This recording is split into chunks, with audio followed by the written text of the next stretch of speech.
Bismillahirrahmanirrahim. Assalamualaikum warahmatullahi wabarakatuh. Selamat sore Bu Nina dan teman-teman sekalian. Perkenalkan kami dari kelompok 6 yang beranggotakan Innani Nurlailisa, Junior, Muhammad Taufik Rohman, Nur Kholida, dan Siti Rohama. Di sini kami akan mempresentasikan materi yang berjudul Pendidikan Multikultural di Negara Jepang. Adapun materi pembahasan yang pertama itu latar belakang pendidikan multikultural di Jepang, tujuan pendidikan multikultural di Jepang, model pendidikan multikultural di Jepang, permasalahan pendidikan multikultural di Jepang, serta contoh kasus multikultural di Jepang. Untuk pembahasan pertama mengenai latar belakang pendidikan multikultural di Jepang akan dibahas oleh Siti Rohama. Untuk Siti Rohama dipersilahkan. Ya, terima kasih Junior. Di next, Jun. Latar belakang pendidikan multikultur di Jepang. Jepang sering dianggap sebagai masyarakat yang homogen oleh warga Jepang sendiri atau oleh orang luar. Masyarakat Jepang telah multikultur dan multietnis sejak awal modernisasinya di akhir abad 2019. Nah, pada tahun 1905, orang Korea telah pindah ke Jepang setelah pendudukan militer dimulai di Semenanjung, Korea. Nah, saat itu ada sekitar 500.000 orang Korea dan keturunan mereka menetap dan tinggal di Jepang dengan mempertahankan identitas nasional atau etnis mereka sebagai orang Korea. Mereka disebut Jainichi atau orang-orang yang tinggal di Jepang. Nah, pada tahun 1980-an, Jepang menerima gelombang pekerja migran dan keluarga mereka. Populasi penduduk asing termasuk warga Korea dari para pekerja imigran ini mencapai lebih dari 2 juta dan masih terus bertambah. Nah, dengan demikian Jepang memiliki berbagai kelompok dan individu dengan keberagaman budaya, bahasa, dan etnis. Namun, sistem sekolah Jepang belum memberikan kesempatan kepada peserta didik mereka untuk mendapatkan pendidikan multikultur dan multietnis. Anak-anak naturalisasi dan anak-anak Jepang yang lahir dari pernikahan internasional diperlakukan sebagai Rutsunoko atau anak dengan akar asing, yaitu sebagai asing yang berbeda.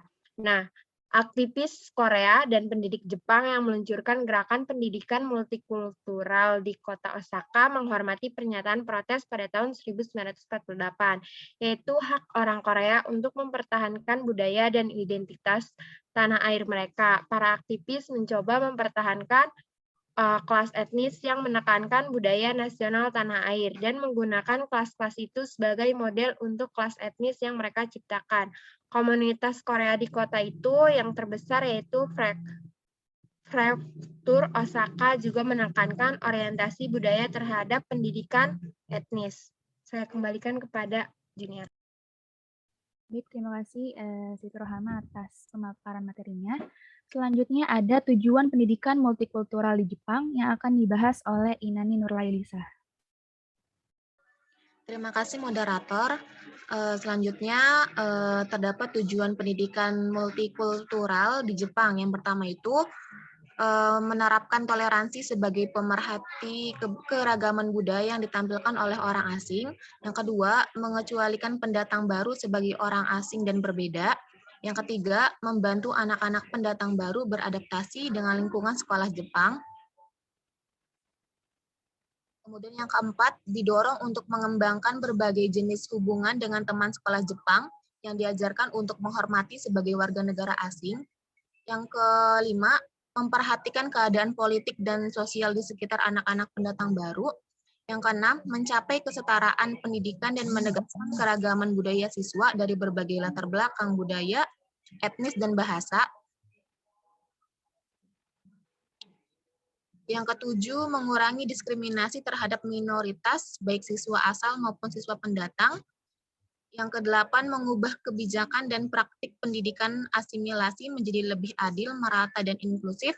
Serta yang terakhir, hidup bersama dalam harmoni antara orang Jepang dengan pendatang.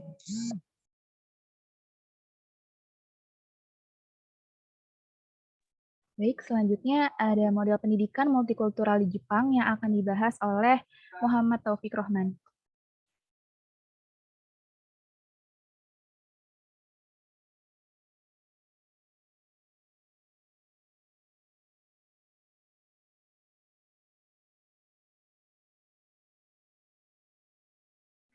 Cek, masuk ya suaranya teman-teman. Masuk. Baik, terima kasih pada junior yang telah persilakan saya. Nah, berikutnya ini ada model pendidikan multikultural di Jepang. Nah,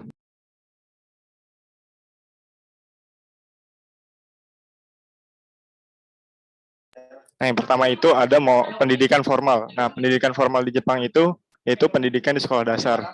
Nah, di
cek masuk ya suaranya teman-teman.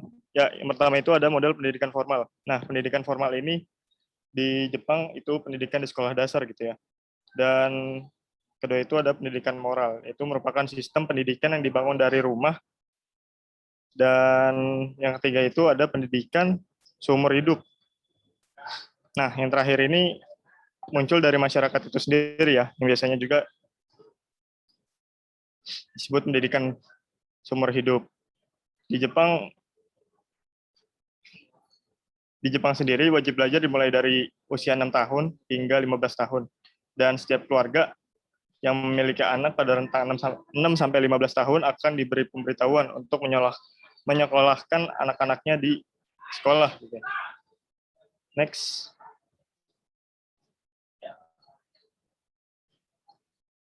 Nah, berikutnya terkait budaya sistem pendidikan yang ada di negara Jepang. Nah, yang pertama itu terkait jam sekolah ya. Jam sekolah ini di Jepang dimulai dari pukul 8 sampai dengan 15.00 dan di Jepang sendiri apabila siswa datang terlambat maka akan dimintakan surat perjanjian untuk tidak mengulanginya lagi. Nah, yang berikutnya itu ada etika dan kedisiplinan. Nah, murid dan siswa di Jepang baru mengikuti ujian mata pelajaran ketika sudah berada di kelas 4 ya, atau dengan rentang usia itu 10 tahun. Dikarenakan pada usia 3 tahun, awal anak-anak diberikan pemahaman tentang pentingnya berkaitan dengan tata cara berperilaku sehari-hari, serta nilai sopan santun. Jadi pada usia 1-3 tahun itu, di awal masuk sekolah, jadi anak-anak di usia tersebut di Jepang itu diajarin dengan tata cara berperilaku serta nilai sopan santun gitu ya.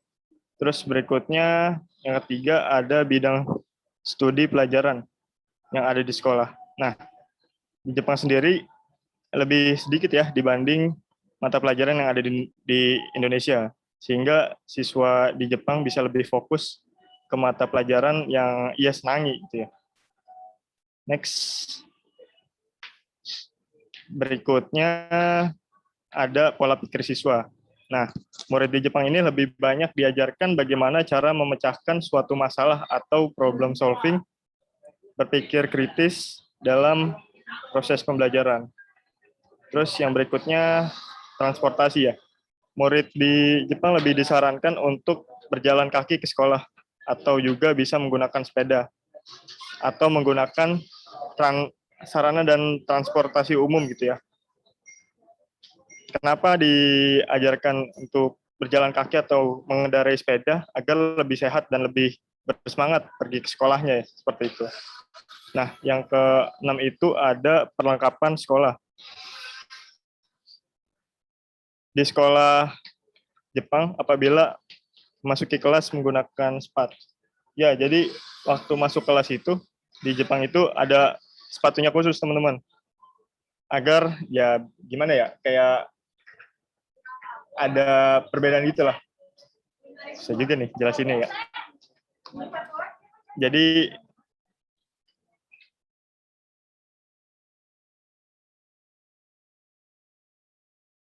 Jadi terkait sepatu ini bisa dibilang khusus gitu ya, diberikan dari pihak sekolah. Nah, berikutnya itu next mungkin. Nah, yang ketujuh itu terkait menu makanan. Jadi di Jepang sendiri setiap makan siang selalu makan makanan yang sama gitu ya. Jadi bisa dibilang pola makan anak-anak di Jepang itu baik siang maupun ya di siang hari itu udah ditentukan gitu ya. Baik dari nilai gizinya dan macam-macamnya gitu dari pihak sekolah. Terus yang ke-8 terkait kebersihan sekolah. Ya, di Jepang siswa setiap pulang sekolah jam 3 sore dan anak-anak bergotong royong untuk membersihkan lingkungan sekolah. Jadi di Jepang sendiri itu nggak ada yang namanya petugas kebersihan gitu ya teman-teman. Jadi pure murni anak-anak di Jepang itu membersihkan sekolahnya sendiri gitu. Seperti itu. Nah, yang terakhir ini ada seragam sekolah ya. Jadi siswi di Jepang itu biasanya ada ciri khasnya sendiri ya, baik yang laki-laki dan perempuan. Jadi yang perempuan ini pakaiannya itu seperti baju pelaut dan laki-laki biasanya menggunakan seperti seragam militer gitu ya, baju tebal dan lengan panjang. Jadi segala macam yang tadi disebutkan budaya sistem pendidikan yang ada di negara Jepang bisa dibilang udah udah terstruktur lah dari pihak sekolahnya seperti itu. Next. Oke, saya kembalikan ke moderator. Baik, terima kasih Muhammad Taufik atas pembahasannya. Selanjutnya ada permasalahan pendidikan multikultural di Jepang yang akan dibahas oleh Nur Khalida. Kepada Nur Khalida dipersilakan. Baik, terima kasih Junia. Saya akan membahas permasalahan pendidikan multikultural di Jepang. Nah, sebelumnya ketika mencari artikel atau jurnal terkait multikulturalisme Jepang, banyak ditemukan isu bahwa Jepang masih sebagai negara homogen. Jepang dan negara poros lainnya pada era Perang Dunia II menganut fasisme. Fasisme dapat dimaknai sebagai paham di mana satu negara menganggap rasnya adalah ras unggul dan sudah sepantasnya lah di dalam negara tersebut ras ini diutamakan dan dijaga kemurniannya dari ras-ras yang lemah. Berlandaskan sejarah tersebut, ternyata Jepang masih belum bisa move on dari eksklusivitas ini. Sementara Jerman dan Italia telah lama mengupayakan perubahan di dalam internal negaranya. Bahkan sudah menjadi adat dan kebudayaan bagi Jepang untuk mengunggulkan orangnya sendiri.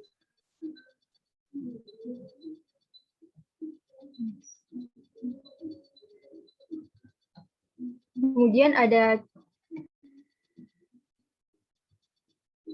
contoh permasalahannya dari migran Korea Selatan yang bermukim di Jepang atau kaum Zainichi. Dibandingkan dengan penduduk Jepang asli, migran ini akan mengalami pengisolasian dalam banyak hal. Contoh lain yang menggambarkan kebijakan Jepang yang tidak multikultural adalah sikapnya terhadap hukum internasional. Sebagai contoh, pada tahun 1995, Jepang menjadi salah satu negara terakhir yang meratifikasi konvensi internasional untuk penghapusan segala bentuk diskriminasi rasial.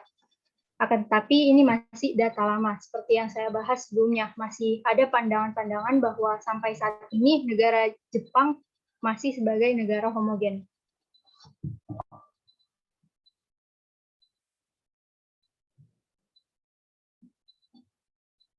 Kemudian ada contoh kasus multikultural di Jepang.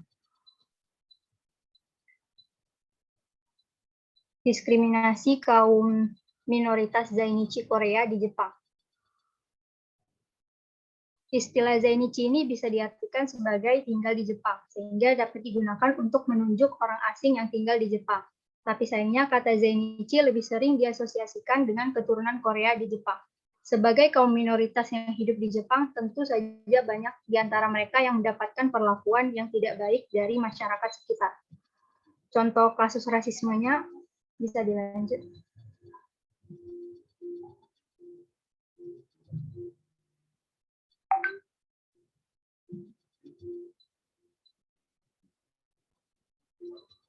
Secara fisik, Zainichi Korea memiliki kesamaan dengan masyarakat Jepang pada umumnya.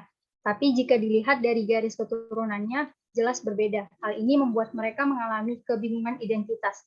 Krisis identitas inilah yang menjadi konflik internal yang tidak dapat dilepaskan dari komunitas ini. Salah satu contoh dari kasus rasisme yang diterima oleh kaum Zainichi Korea yaitu pada 2021, seorang mahasiswa Zainichi Korea bernama Yu Jae-ho menceritakan pengalamannya saat mendapatkan diskriminasi di universitas. Jae-ho pada saat itu diterima di Universitas Komazawa pada April 2016. Yu telah bersekolah di sekolah Jepang sampai SMA dan telah menggunakan nama alias Jepangnya dalam kehidupan sehari-hari.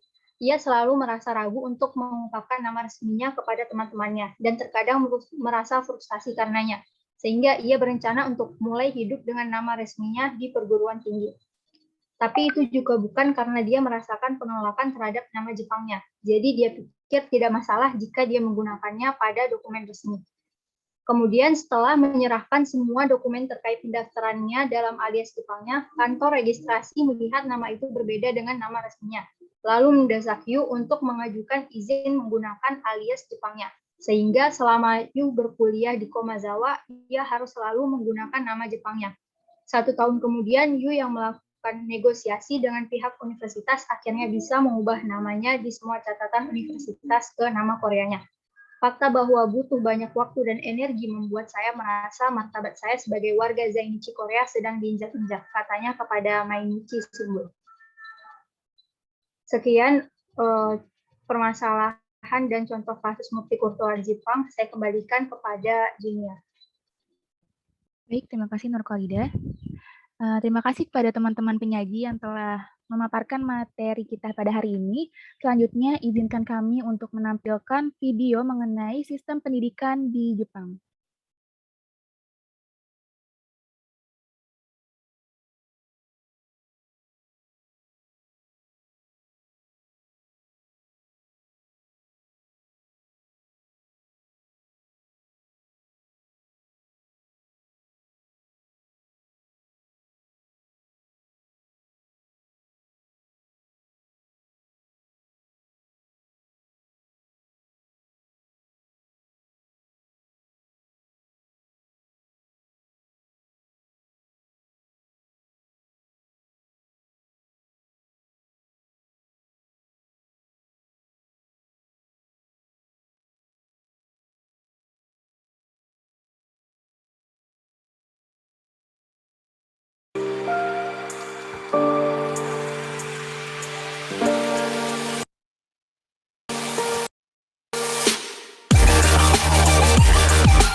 Halo semuanya, berbicara tentang sistem pendidikan di dunia memang tidak ada habisnya.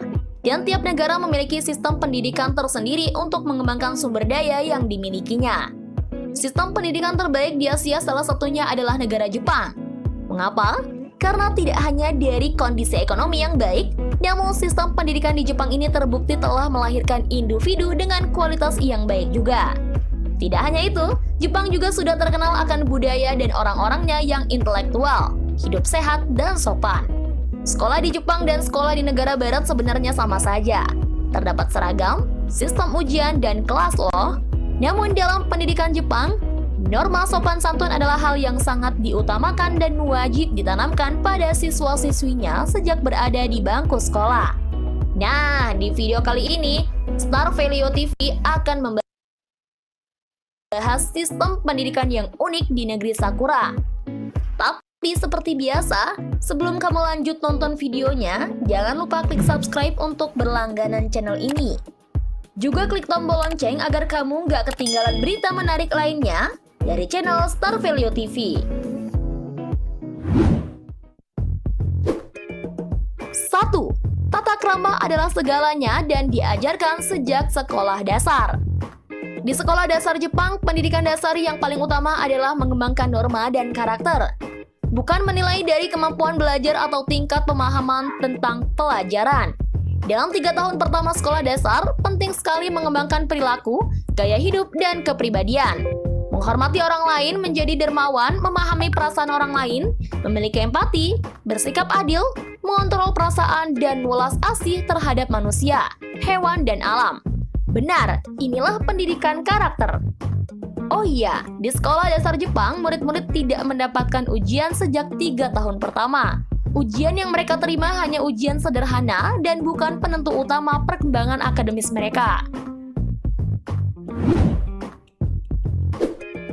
2. Tahun ajaran baru di Jepang mulai pada 1 April. Di Indonesia, kalian pasti sudah tahu ya kapan tahun ajaran baru dimulai? Yap, betul. Tahun ajaran baru di Indonesia yaitu pada bulan Juli. Jika di Jepang, tahun ajaran baru selalu dimulai pada bulan April loh, tepatnya tanggal 1. Mengapa ya? Alasan yang pertama yaitu karena upacara pembukaan sekolah ini bertepatan dengan fenomena alam yang paling indah, yaitu saat musim bunga sakura. Sehingga para murid-murid akan menyaksikan pemandangan indah selama di perjalanan ketika masuk sekolah. Dan alasan yang kedua adalah tahun akademik di Jepang ini dibagi dalam 3 semester, yaitu 1 April sampai 20 Juli, 1 September sampai 26 Desember, dan 7 Januari sampai 25 Maret. Sehingga para siswa mendapatkan 6 minggu liburan selama musim panas dan mereka juga memiliki istirahat 2 minggu di musim dingin dan musim semi. 3. Tidak ada petugas kebersihan. Di sekolah Jepang, semua murid bertanggung jawab untuk membersihkan ruang kelas, kantin, dan bahkan toilet sendiri. Saat membersihkan, siswa dibagi ke dalam kelompok-kelompok kecil. Karena sistem pendidikan Jepang percaya bahwa dengan memberikan siswa tanggung jawab seperti ini, mereka dapat belajar bagaimana bekerja dengan tim dan dapat membantu sesama. Selain itu, ketika waktunya dihabiskan untuk menyapu, mengepel, dan yang lainnya ini, mereka bisa belajar menghargai hasil pekerjaan sendiri dan orang lain dengan cara yang sederhana tersebut. 4. Semua orang makan menu yang sama dan di tempat yang sama. Sistem pendidikan Jepang sangat memperhatikan makanan yang sehat dan bergizi untuk dimakan oleh para siswanya ketika makan siang. Sampai-sampai pihak sekolah benar-benar memilih koki yang profesional dan menyewa ahli gizi agar gizi para muridnya terpenuhi. Tentu saja, masalah menu makanan bukan hanya sekedar main-main loh. Selain itu, murid juga diberi kesempatan untuk makan bersama di kelas serta sang guru agar hubungan di sekolah semakin baik. 5. Kaligrafi dan haiku selain mata pelajaran utama. Walaupun sudah menjadi negara maju, Jepang tetap menjaga kebudayaan mereka. Para murid di Jepang belajar kaligrafi dan haiku selain mata pelajaran umum loh. Nah, apa sih kaligrafi dan haiku itu? Bagi orang Jepang, kaligrafi atau shodu sama populernya dengan lukisan tradisional dan ditulis dengan menggunakan kuas dari bambu yang dicelupkan pada tinta. Sedangkan haiku adalah puisi yang memiliki makna sangat mendalam dan mengesankan pembaca dengan ekspresi sederhana. Biasanya terdiri dari 3 frase dan 17 suara, 5, 7, dan 5. Dengan adanya kedua kelas ini agar para murid di Jepang dengan menghormati budaya dan tradisi kuno mereka. 6. Penggunaan seragam. Para siswa dasar di Jepang tidak menggunakan seragam loh. Hal ini untuk memberikan kenyamanan pada anak-anak selama berada di sekolah. Tetapi, ketika masuk ke tingkat menengah dan atas, mereka akan menggunakan seragam. Penggunaan seragam ini bertujuan agar tidak ada batasan antar siswa, dan seragam sekolah juga bisa dianggap sebagai kebanggaan para siswa. Model seragam tradisional di beberapa sekolah Jepang ini mirip dengan kostum pelaut ya.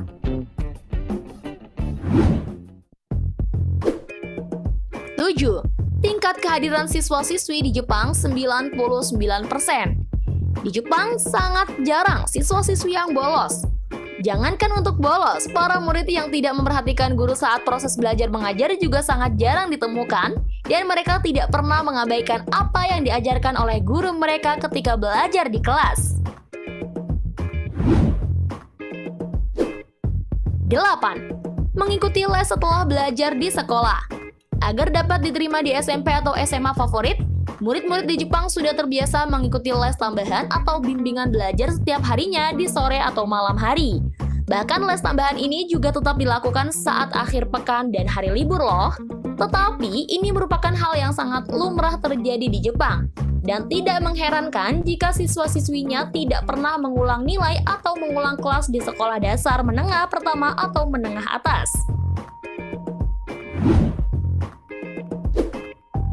9. Ujian akhir penentu masa depan. Examination Hill atau ujian neraka, julukan untuk ujian akhir nasional atau UAN bagi para siswa menengah atas di Jepang. Mengapa ya sampai dijuluki Examination Hill? Alasannya yaitu karena ujian akhir ini menentukan masa depan mereka. Nilai dari ujian akhir ini digunakan tidak hanya sebagai kelulusan, namun juga syarat untuk masuk ke perguruan tinggi. Saking ketatnya ujian ini, para siswa sekolah menengah atas ini benar-benar mempersiapkannya dengan matang. Setiap perguruan tinggi memiliki standar nilai masing-masing, dan bila siswa tersebut tidak bisa mencapainya, maka bisa saja mereka tak meneruskan pendidikan. Menurut data statistik, hanya 76% lulusan SMA yang dapat melanjutkan ke tingkat lebih tinggi setelah ujian tersebut. Itulah mengapa kemudian mereka menjuluki ujian ini sebagai Examination Hill. 10. Tahun kuliah adalah hari libur. Setelah melewati Examination Hill, para mahasiswa di Jepang biasanya mengambil sedikit istirahat. Karena beban pendidikan di Jepang yang terberat adalah saat menengah atas. Maka perguruan tinggi sering dianggap sebagai tahun terbaik dalam hidup seseorang. Oleh karena itu, bagi mereka yang berhasil masuk ke perguruan tinggi merupakan sebuah pencapaian yang luar biasa. Dan sebelum masuk ke dunia kerja yang sangat ketat, para mahasiswa benar-benar menikmati masa-masa selama kuliah. Oleh karena itu, tahun kuliah sering disebut sebagai liburan hidup dan liburan sebelum bekerja. Nah, itulah tadi informasi sistem pendidikan yang unik di negeri Sakura. Wah, patut dipertimbangkan ya sistem pendidikan unik di Jepang tersebut. Jika kalian punya rencana untuk berlibur ke Jepang, kalian bisa tanya-tanya ke admin Star Value TV atau ikutan wisata ke Jepang bersama Star Value Tour dan rasakan sensasi wisata yang berbeda dari tur umum yang ada. Untuk informasi lebih lanjut, hubungi nomor yang ada di layar teman-teman.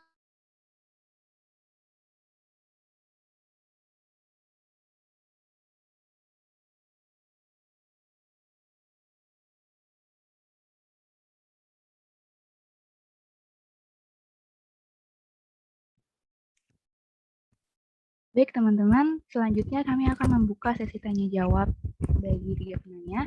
Bagi teman-teman yang memiliki pertanyaan, kami persilahkan.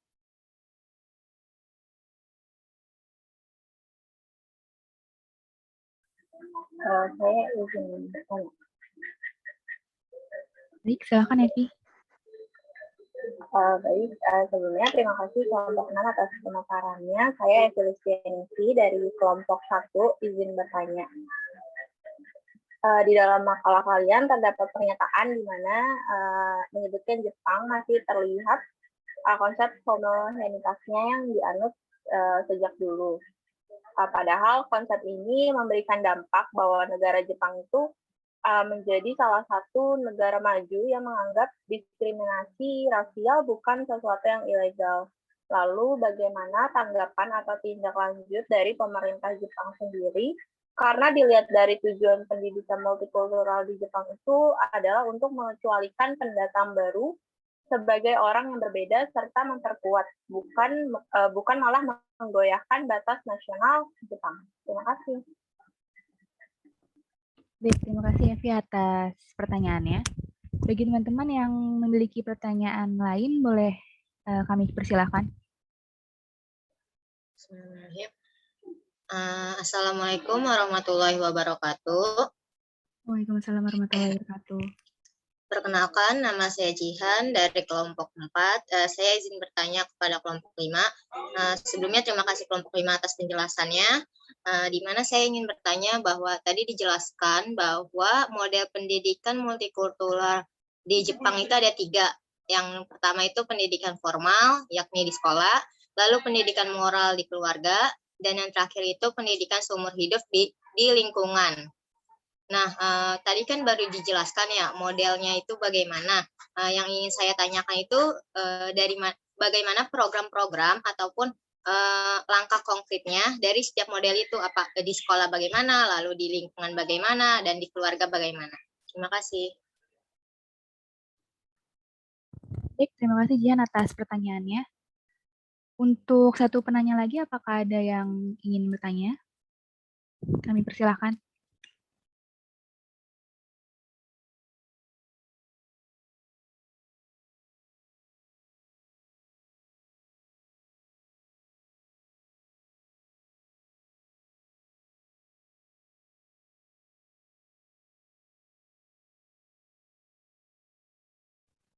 Baik, sekiranya sudah cukup ya untuk 2 penanya.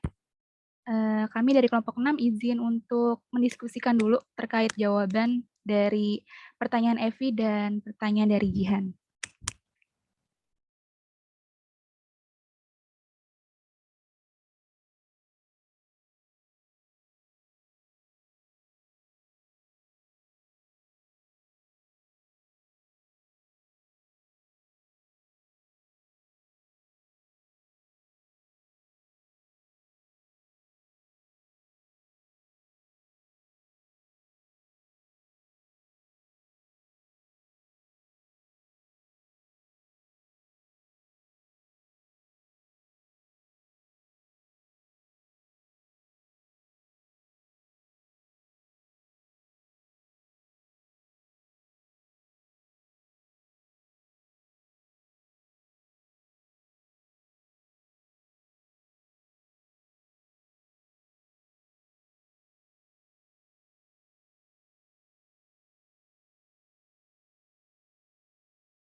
Baik, untuk pertanyaan dari Evi Listianingsi akan dijawab oleh Inani Nurwailisa. Silahkan Inani.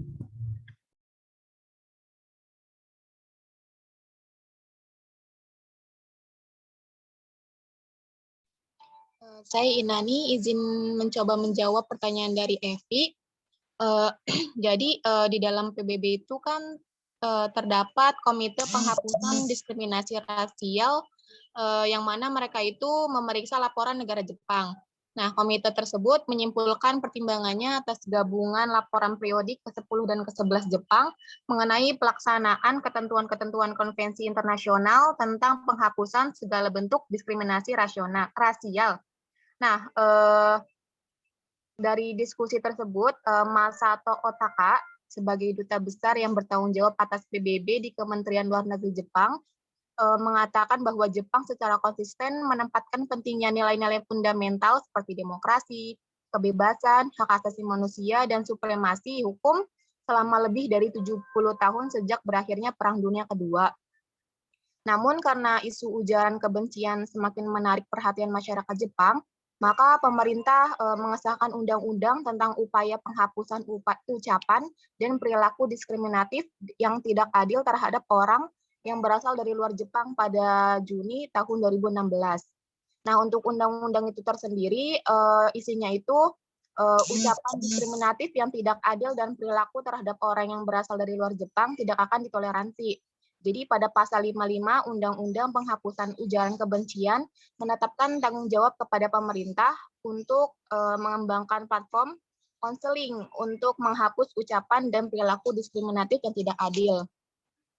Kemudian ada pada diskusi berikutnya, komite ahli menyinggung mengenai upaya untuk membawa definisi diskriminasi rasial dalam konstitusi sesuai dengan pasal 1 konvensi untuk mengadopsi undang-undang komprehensif yang melarang diskriminasi rasial untuk mendirikan lembaga hak asasi manusia nasional. Ada salah satu contoh diskriminasi di Jepang itu terjadi pada minoritas dan masyarakat adat Ainu. Nah, pemerintah Jepang ini berkomitmen untuk secara proaktif berupaya merumuskan kebijakan yang komprehensif tentang masyarakat adat Ainu dengan tetap menghormati hak-hak mereka. Kemudian pihak pemerintah juga telah membangun ruang simbolik untuk kerukunan etnis, yang mana merupakan sebuah pusat nasional untuk menghidupkan kembali budaya Ainu yang telah dibuka untuk umum pada April 2020 lalu.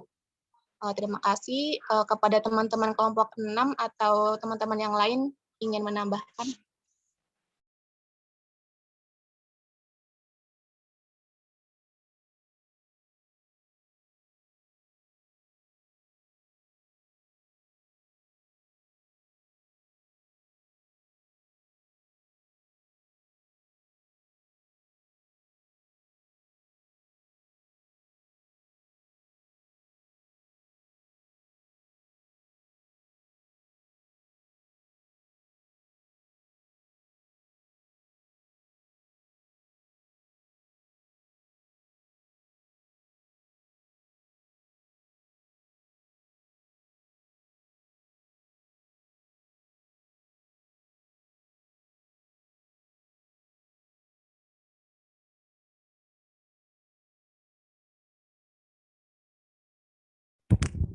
Baik, bagaimana teman-teman kelompok 6, apakah sudah cukup untuk penambahannya?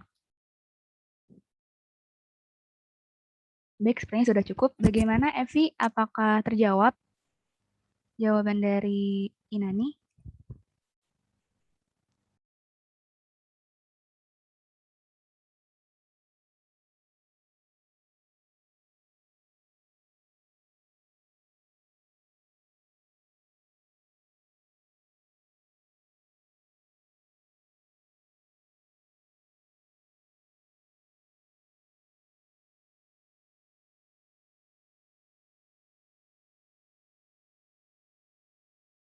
Sepertinya Evi sedang ada kendala, teman-teman. Saya izin menjawab pertanyaan dari Jihan terkait pelaksanaan pendidikan multikultural di model pembelajaran di Jepang itu sendiri ya. Oke. Untuk pendidikan moral, sebenarnya baik itu pendidikan moral ataupun formal dan pendidikan seumur hidup itu sama-sama diajarkan tentang pembahasan mengenai menghargai, baik itu menghargai diri sendiri, menghargai orang lain, lingkungan, serta kelompok ataupun komunitas. Hanya saja dalam pelaksanaannya yang berbeda. Mungkin saja untuk pembelajaran moral itu untuk pendidikan multikultural itu disampaikan oleh keluarga yang disisipkan dengan pembahasan-pembahasan yang lebih ringan agar pembahasan tersebut dapat disampaikan atau dapat dimengerti oleh anak-anaknya. Lalu untuk pembelajaran formal, pendidikan multikultural itu disisipkan melalui pelajaran-pelajaran di sekolah yang berkaitan dengan pendidikan multikultural tersebut. Sedangkan untuk pembelajaran seumur hidup lebih menekankan pembelajaran secara langsung gitu ya. Untuk pembelajaran menghargai sesamanya itu bisa melalui praktik langsung, karena kan untuk pembelajaran seumur hidup itu kan lebih ke pembelajaran dengan lingkungan ya. Jadi untuk praktek pendidikan multikultural itu diajarkan melalui lingkungan secara langsung. Terjawab tidak ya, Jihan? Iya, terjawab. Jadi intinya model multikultural di Jepang itu ditekankan pada sikap saling menghargai satu sama lain, dimulai dari lingkungan terkecil, yaitu di keluarga, di mana orang tua itu menyisipkan bagaimana cara menghargai, baik itu lingkungan ataupun orang lain, lalu dilanjutkan dengan di sekolah, di pendidikan formal, ada kurikulumnya tersendiri buat mengajarkan sikap menghargai itu, dan nantinya diterapkan dalam pendidikan seumur hidup di lingkungan, kayak gitu. Baik, iya benar, Jihan. Ya, makasih Junior dan kelompoknya. Ya, terima kasih kembali, Jihan. Baik, teman-teman, sekiranya itu saja presentasi dari kelompok 6. Sebelumnya saya izin untuk menyampaikan kesimpulan bahwa Jepang sering dianggap sebagai masyarakat yang homogen oleh orang Jepang sendiri dan oleh orang luar. Masyarakat Jepang telah multikultural dan multietnis sejak awal modernisasinya di akhir abad 19. Multikulturalisme telah menyebar ke seluruh dunia karena mengelola keragaman budaya dan etnis telah menjadi kunci stabilitas politik di banyak negara. Ketika masyarakat Jepang terdiversifikasi dengan masuknya orang asing, pendidikan multikultural memiliki peran penting untuk dimainkan dalam mencapai kesetaraan pendidikan dan menegaskan keragaman budaya siswa dari berbagai latar belakang budaya, etnis, dan bahasa. Mungkin sekiranya itu saja presentasi dari kelompok 6. Mohon maaf jika ada kesalahan yang disengaja maupun tidak disengaja. Wabillahi taufiq wal hidayah. Wassalamualaikum warahmatullahi wabarakatuh. Waalaikumsalam warahmatullahi wabarakatuh. Terima kasih banyak kelompok 6. Sebelum lab, kita dokumentasi dulu ya teman-teman. Bagi yang belum on cam bisa disegerakan.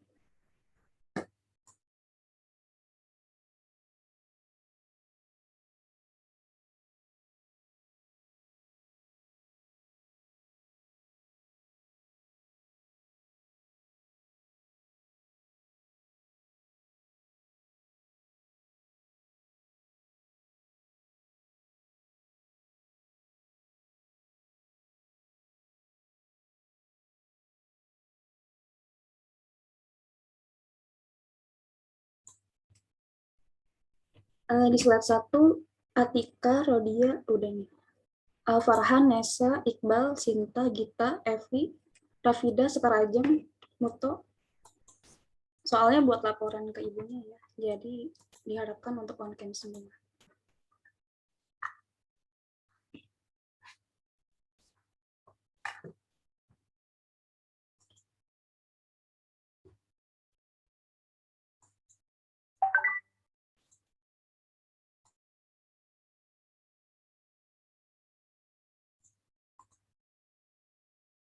Oke, aku mulai sekarang aja ya. Untuk slide 1. 1, 2, 3. Slide selanjutnya. 1, 2, 3. Oke, makasih banyak teman-teman. Terima kasih juga kelompok 6 atas presentasinya dan teman-teman semua yang turut dalam berdiskusi. Kurang lebihnya mohon maaf. Wassalamualaikum warahmatullahi wabarakatuh. Waalaikumsalam warahmatullahi wabarakatuh. Terima kasih. Kelompok 6.